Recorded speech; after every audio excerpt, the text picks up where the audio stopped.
حضرت مریم وہ پاکباز اور پاکیزہ عورت ہیں جن کے نام پر قرآن مجید میں ایک پوری سورت اتار دی گئی، اور قرآن پاک آپ کی پیدائش، پرورش، کفالت اور آپ کے ہاں حضرت عیسیٰ کی پیدائش کے واقعات کو کھول کھول کر بیان کرتا ہے تاکہ لوگ اللہ تبارک و تعالیٰ کی محبوب بندی کے بارے میں کوئی شک و شبہ نہ رکھیں۔ حضرت مریم علیہ السلام حضرت داؤد علیہ السلام کی نسل سے تعلق رکھتی ہیں۔ آپ کے والد محترم اس دور میں بنی اسرائیل کے امام نماز تھے، اور آپ کی والدہ محترمہ بھی عابدہ اور زاہدہ خاتون تھی۔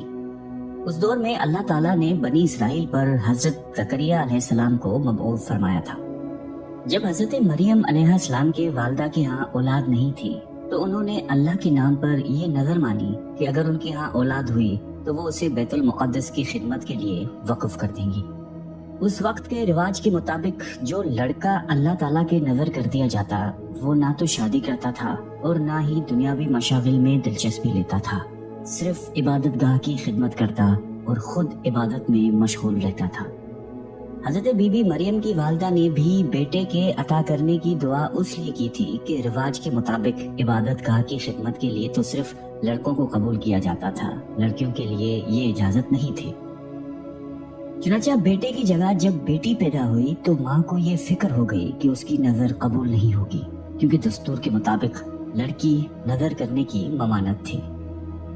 اسی کشمکش میں اللہ تعالیٰ سے یہ دعا کی کہ اے رب، میں نے تو لڑکے کی درخواست کی تھی، لیکن جو اللہ تعالیٰ کی ذات بابرکت کا علم ہے وہاں تک انسانی سوچ کیسے پہنچ سکتی ہے؟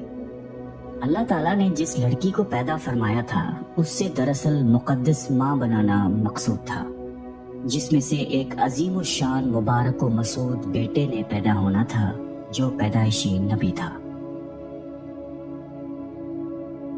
بہرحال حضرت مریم کی پیدائش ہو جاتی ہے اور مدت رضاعت ختم ہوتی ہے تو آپ علیہ السلام کی والدہ محترمہ آپ کو بیت المقدس لے جاتی ہیں تاکہ مجاوروں کے سپرد کر کے اپنی منت پوری کریں۔ وہاں مجاور جھگڑنے لگتے ہیں، ہر کوئی یہ چاہ رکھتا ہے کہ حضرت مریم کی کفالت اس کے سپرد کی جائے۔ پھر یہ فیصلہ ہوا کہ مجاورین وہ قلم جس سے وہ توریت لکھتے تھے پانی میں چھوڑ دیں، جس کا قلم پانی کے بہاؤ میں بہنے کی بجائے الٹا بہے وہی حضرت مریم کی کفالت کا حقدار ہوگا۔ اس مقابلے میں حضرت زکریہ بھی شامل تھے۔ ان کے قلم کو اللہ تعالیٰ نے پانی میں بہاؤ کے الٹے طرف بہایا اور ان کی پرورش کے حقدار ہو گئے، اور بی بی مریم کو اللہ کی منشا کے مطابق حضرت زکریہ کی کفالت میں دے دیا گیا۔ حضرت زکریہ کی بیوی حضرت مریم کی خالہ لگتی تھی، اس لیے ان سے بڑھ کر ان کی پرورش اور کون کر سکتا تھا۔ اسی طرح حضرت مریم بیت المقدس میں رہائش پذیر ہو گئی۔ آپ کے لیے ایک کمرہ مخصوص کر دیا گیا جہاں حضرت زکریہ کے علاوہ اور کوئی نہیں جا سکتا تھا۔ آپ دن رات اللہ تعالیٰ کی عبادت میں مشغول رہتی تھی۔ جب بھی حضرت زکریہ آپ کے پاس آتے تو وہ حیران ہوتے کیونکہ آپ کے پاس بے موسم پھل موجود ہوتے تھے۔ گرمیوں کے پھل سردیوں کے موسم میں اور سردیوں کے پھل گرمیوں کے موسم میں آپ کے حجرے میں موجود ہوتے تھے۔ حضرت زکریہ کی حیرت بجا تھی، تبھی حضرت مریم سے پوچھا کہ یہ پھل کہاں سے آتے ہیں، کون دے کر جاتا ہے آپ کو؟ حضرت مریم پرسکون ہو کر فرماتی ہیں کہ اللہ کے پاس سے۔ تبھی حضرت زکریہ نے اللہ تبارک و تعالیٰ سے وارث کے لیے دعا فرمائی۔ آپ کی بیوی کے بانجھ ہونے کے باوجود معجزۂ خداوندی سے آپ کے یہاں حضرت یحییٰ کی ولادت ہوئی۔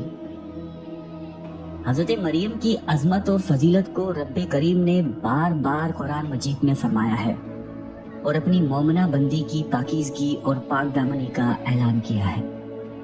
حضرت بی بی مریم کی عمر جب تقریباً 15 سال ہوئی تو ایک فرشتہ خوبصورت نوجوان مرد کی شکل میں نمودار ہوا، جسے علیحدگی میں دیکھ کر حضرت مریم خوفزدہ ہوئی اور وہ اپنی عصمت کی حفاظت کے لیے فکر مند ہو گئی۔